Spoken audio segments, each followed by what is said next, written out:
A couple in British Columbia spent 8 months aboard a 26-footer with a beam under 9 feet. They wintered in it. They said the hardest part wasn't the space, it was convincing people they weren't crazy. But here's what most people miss. Trailerable doesn't mean temporary. Some of these boats have crossed oceans, some have better tankage than 40-footers, and a few are engineered so well that owners choose them over bigger boats they could easily afford. So today, we're counting down the top 5 trailerable trawlers you can actually live on. These aren't weekend toys. They're boats people have cruised for years, and in some cases, they've outlasted marriages, careers, and entire fleets of larger yachts. Let's start at number 5. Ranger Tugs R27. The Ranger 27 is the most common answer when someone asks about a live-aboard trailer boat, and there's a reason for that. It's 27 feet with an 8-foot 6-inch beam, which keeps it legal in most states without permits. The engine is a single Volvo diesel, usually around 260 horsepower, and it'll cruise at 7 knots, burning about 3 gallons per hour. Fuel capacity is 150 gallons, so you're looking at a theoretical range of around 350 miles if you're conservative. Inside, the layout is tighter than Ranger's marketing suggests, but it works. The V-berth converts to a dinette, there's a small galley with a 2-burner stove, and the head is functional but not luxurious. According to a 2021 owner survey, the biggest complaints are storage and the lack of a separate shower. One owner said he lived aboard for 2 years in the Pacific Northwest and only wished he'd added more battery capacity early on. The Ranger 27 does well in protected waters. It's not an ocean crosser, but it handles the ICW and coastal cruising without drama. The hull is a modified deep V, so it's stable at displacement speeds, but doesn't love beam seas. Draft is around 2.5 feet, which opens up skinny water in tight anchorages. Price range runs from about $180,000 new to $90,000 for a well-kept 2015 model. The ideal buyer is someone who wants turnkey simplicity, plans to stay coastal, and values the ability to move the boat by truck when seasons change.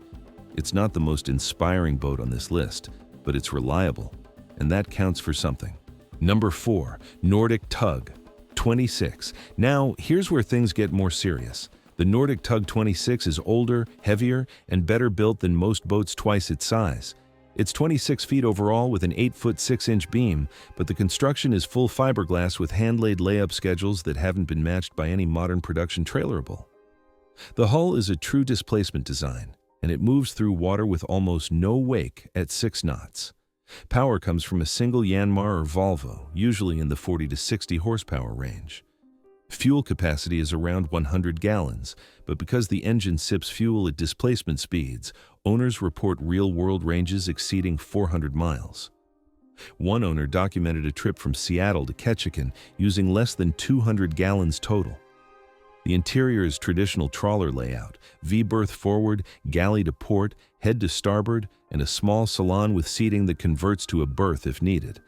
Headroom is just under 6 feet, so taller owners learn to move carefully, but the joinery is solid teak, the ports are bronze, and everything feels like it was built to last decades, not years. Nordic tugs are known for their seakeeping. The 26 has enough weight and a low enough center of gravity that it handles weather better than most 30-footers. Draft is around 3 feet, so it's not a shoal draft boat, but it's manageable in most cruising grounds. Reportedly, several Nordic 26s have made ocean passages, though that's not their intended use. Pricing is all over the map. A 1980s model in decent shape might be $50,000. A restored example with new electronics and updated systems can hit $90,000. The ideal buyer is someone who values old-school craftsmanship, doesn't mind slower speeds, and wants a boat that'll outlive them. It's not flashy, but it's as close to a small ship as you'll find on a trailer. Number 3, C-Dory 25 Cruiser. The C-Dory 25 is the wild card on this list. It's a semi-displacement design with a deep V hull and a cathedral forward section that makes it look odd on the hard but brilliant in following seas. It's 25 feet with a beam around 8 feet, and it weighs less than most of the competition, which makes it easier to tow and launch solo. The standard engine is a single outboard, usually a Yamaha 150 or 200, though some owners retrofit inboards. With an outboard, you're looking at cruise speeds around 15 knots and fuel burn around 8 gallons per hour. The fuel tank holds 60 gallons, so range is limited to about 110 miles unless you carry jerry cans, which many owners do. But here's the part owners always talk about. The C-Dory handles rough water better than boats twice its length. The hull shape sheds spray, the ride is dry, and the motion is predictable even in steep chop. Inside, it's minimalist. There's a V-berth, a small galley, and a portable head. No standing headroom except under the pilot house, which sits high enough that most people can stand upright. It's not a luxury live aboard, but couples have spent months aboard in Alaska and the Pacific Northwest without major complaints. One owner said he lived on his for a full year while working remotely and only moved ashore when he got tired of doing laundry in marinas. The C-Dory's biggest limitation is tankage. With only 60 gallons of fuel and minimal water capacity, it's not a long-range cruiser unless you're willing to stop frequently. But for coastal cruising, island hopping, or exploring areas with good marina infrastructure, it's hard to beat. Draft is under 2 feet, which opens up beaches and shallow bays that other trawlers can't reach. Pricing runs from about $60,000 to $120,000 new depending on configuration. The ideal buyer is someone who prioritizes seakeeping over comfort, doesn't mind a Spartan interior, and wants a boat that punches way above its weight in rough conditions. It's not for everyone, but the people who love C-Dories really love them. Number 2. Rosborough RF-246. This is where the real differences show up. The Rosborough 246 is a Canadian-built boat that most Americans have never heard of, but owners in the Maritimes and New England treat them like family heirlooms.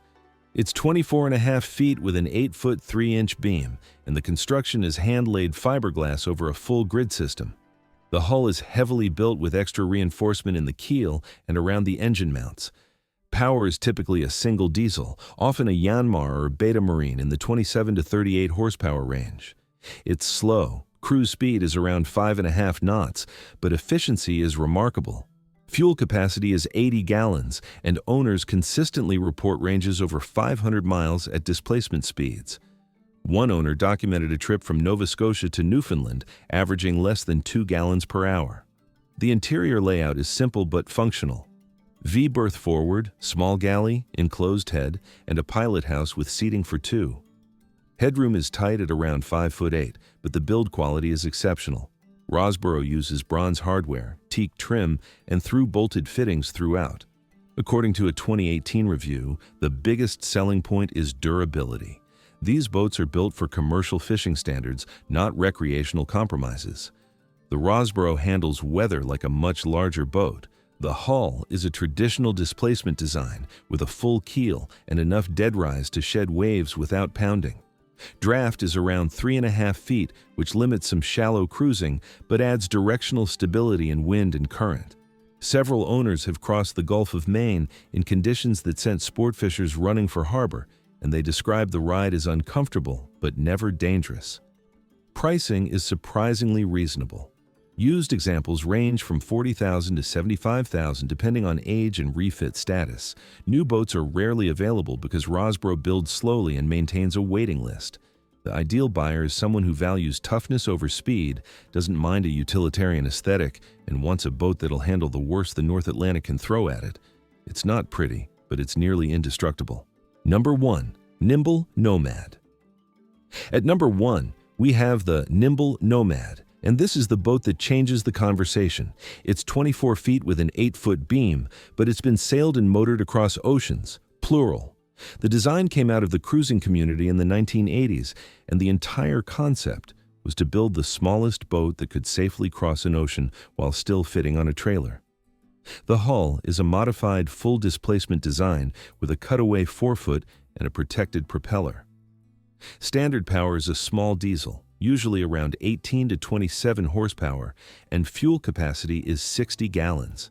That sounds limited, but at 4 knots, the engine burns less than a gallon per hour, giving a theoretical range over 700 miles under power alone. Most Nomads also carry a small sailing rig, a yawl setup with about 200 square feet of canvas, which extends range indefinitely if you're patient. Inside, the Nomad is tighter than anything else on this list. The V-berth is narrow, the galley is a single-burner stove and an icebox, and the head is a bucket unless you retrofit a portable marine toilet. But here's what makes it work. The boat is designed for offshore efficiency. There's tankage for 40 gallons of water, storage for weeks of dry goods, and enough battery capacity to run lights and navigation electronics without shore power. One owner spent 18 months circumnavigating the Caribbean and said the hardest part was convincing customs agents that his boat was seaworthy. The Nomad seakeeping is legendary among the small cruising community. The hull is heavy for its length, the ballast is low, and the motion is slower and more predictable than most 30-footers. Draft is around 2.5 feet with the centerboard up, which allows beach landings and shallow anchoring. With the board down, it tracks well under sail and motor. According to owner reports, the boat self-steers easily and handles following seas without broaching. Pricing is all over the place because so few exist. A bare hull might be $20,000. A fully outfitted example with recent systems and good sales could be $60,000 or more. The ideal buyer is someone who's serious about long-range cruising, doesn't care about comfort or speed, and wants a boat that's been proven in the worst conditions imaginable. It's not a liveaboard in the traditional sense, but people have lived on them for years while crossing oceans most cruisers only dream about.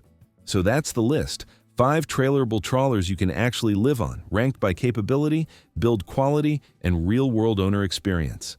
If you had to pick one for a year-long cruise, which would it be? Let me know in the comments, and if you're still researching, hit subscribe. We've got more deep dives coming on boats most people overlook but experienced owners swear by.